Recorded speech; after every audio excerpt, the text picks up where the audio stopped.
how relaxed she is. She's like, oh, thanks for stopping for a while, Mom. I'm enjoying getting a little warmth on the dashboard.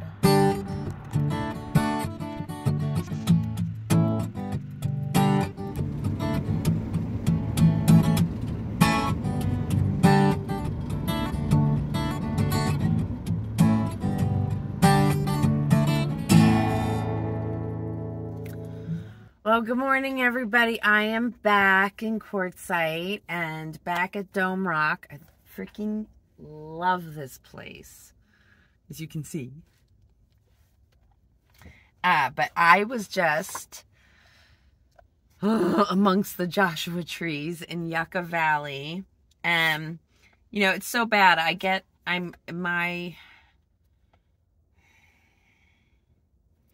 hyper focus when I'm driving, right? Like as soon as I put in that I was going back to Quartzsite, I just couldn't see stopping along the way, which is sometimes really annoying for me because I want to stop at these places and take photographs. But I passed by Joshua Tree Park, right?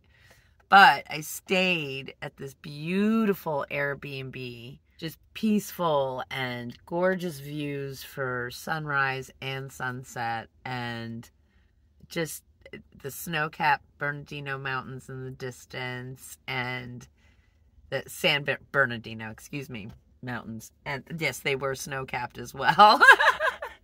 But so I started while I was there. There's this awesome stand of yucca trees. So I'll put up the photograph here.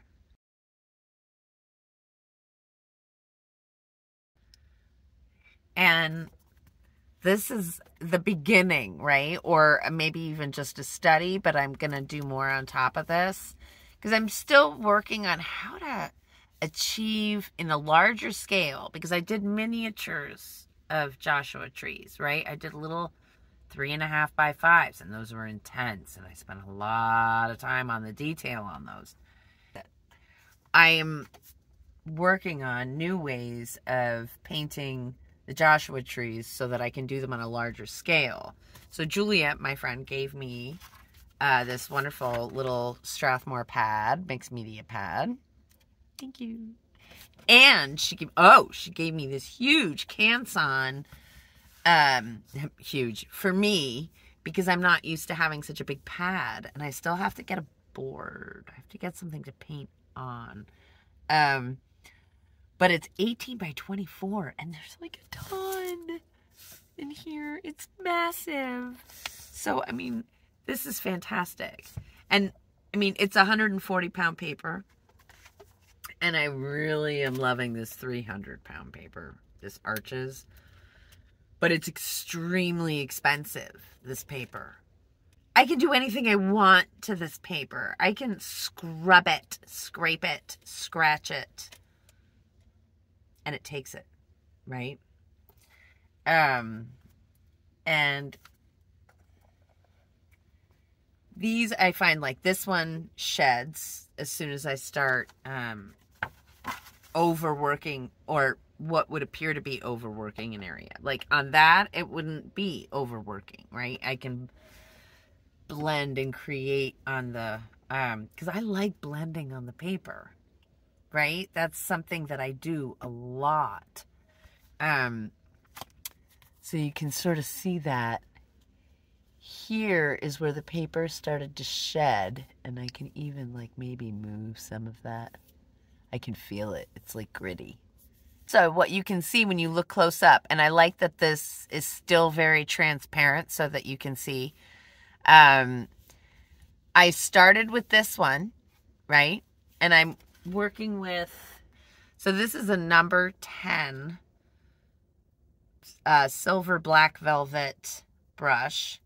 These are not inexpensive brushes. These are absolutely gorgeous and hold a lot of water.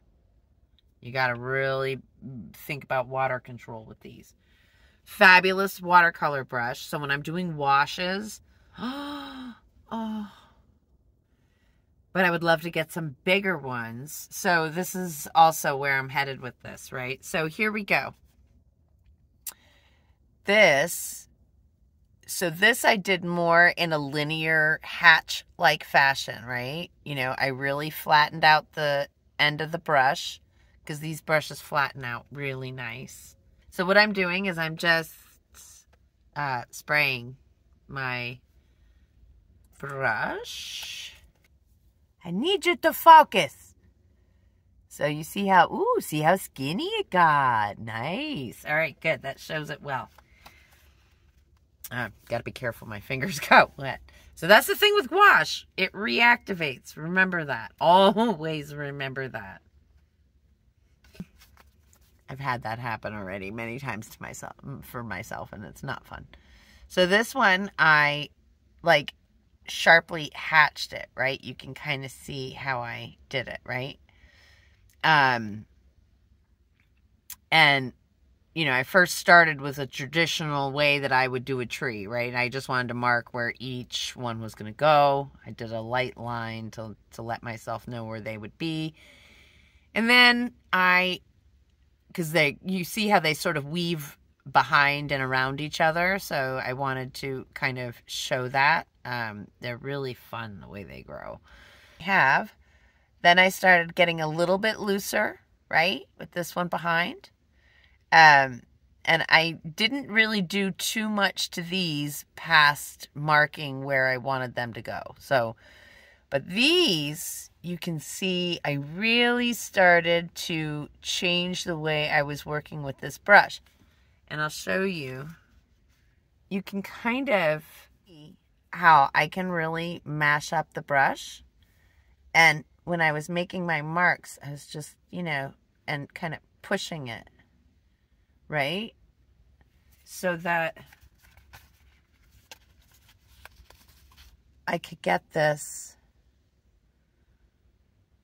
impression of a hairy texture, right?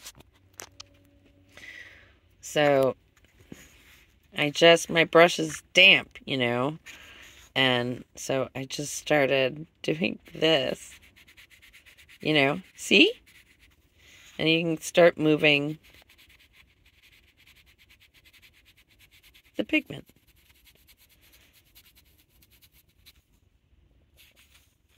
And like this one I know has a lot of light. Oh, you know what? So does this one, like right here. I know the sun is gonna hit it.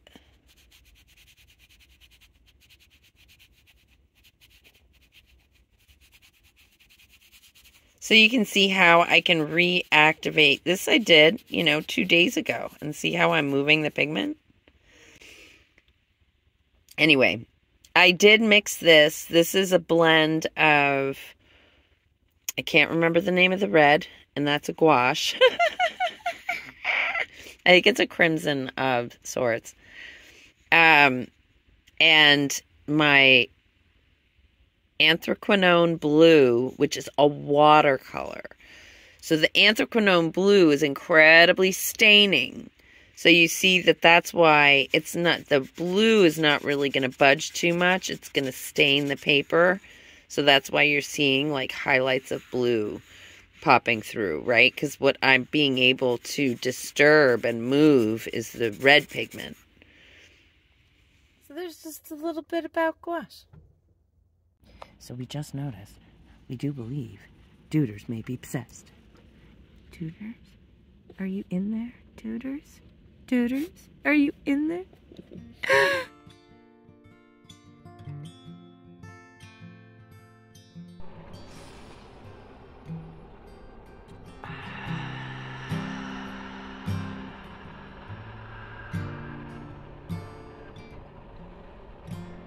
Sometimes a deep breath, right? Back to work I go.